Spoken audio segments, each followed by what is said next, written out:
Hello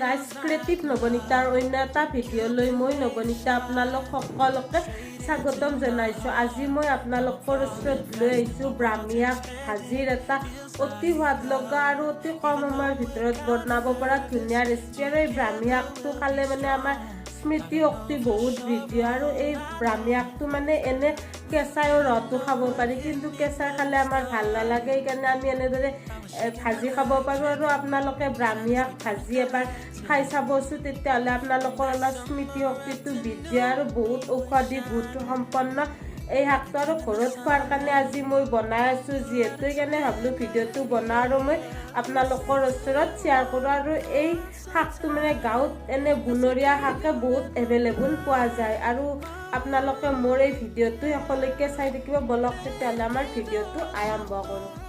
এয়া চাওক, ইয়াত লৈছোঁ মই এইখিনি ব্ৰাহ্মী শাক মই তুলি আনিছোঁ, আৰু এইখিনিত মই পানী দি 10 মিনিটৰ কাৰণে এইখিনি ভিজাই থৈ দিম, যাতে মানে ইয়াত লাগি থকা বালিটো গুচি যায় আৰু খোৱাৰ টাইমত বালি বালি নালাগে।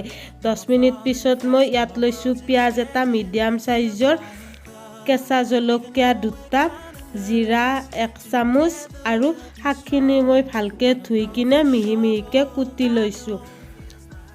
আৰু ইয়াত লৈছোঁ সৰু চাইজৰ আলু এটা খিচখিচকৈ কুটি। তাৰ পাছত মই গেছটো জ্বলাই কিনে কেৰাহীটো বহাই দিম, আৰু কেৰাহীটো গৰম হোৱাৰ পাছত ইয়াত মই অলপমান তেল দিছোঁ। তেলখিনি গৰম হোৱাৰ পাছত জিৰা 1 চামুচটো দি কিনে এইখিনি মই ফুটবা দিম। তাৰপাছত কেঁচা জলকীয়া 2টা আৰু পিঁয়াজখিনি দি এইখিনি মই অলপমান ভাজি ল'ম।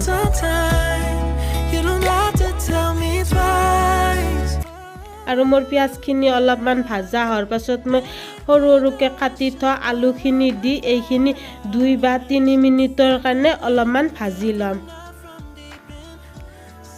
তাৰপাছত এতিয়া মই কাটি ৰেডি কৰি থোৱা শাকখিনি দি কিনে ভালদৰে তল ওপৰ কৰি লাৰি দিম আৰু অলপমান ভাজি ল'ম। আৰু এই শাকটো মানে বেছি ভাজবা নালাগে, অলপ কমকৈ ভাজিলেও, বেছি ভাজলে মানে ইয়াৰ ঔষধি গুণটো নোহোৱা হৈ যায়। তাৰপাছত মই ইয়াত অকণমান নিমখ দিম। নিমখটো আপোনালোকৰ সোৱাদ অনুসৰি কম বা বেছি দিব। নিমখখিনি দি কিনে এইখিনি মই ভালদৰে তল ওপৰ কৰি লাৰি দিম। আৰু আপোনালোকে বাৰু ব্ৰাহ্মী শাক এনেদৰে ঘৰত ভাজি খায় নে নাখায় মোক কমেণ্টত জনাবচোন।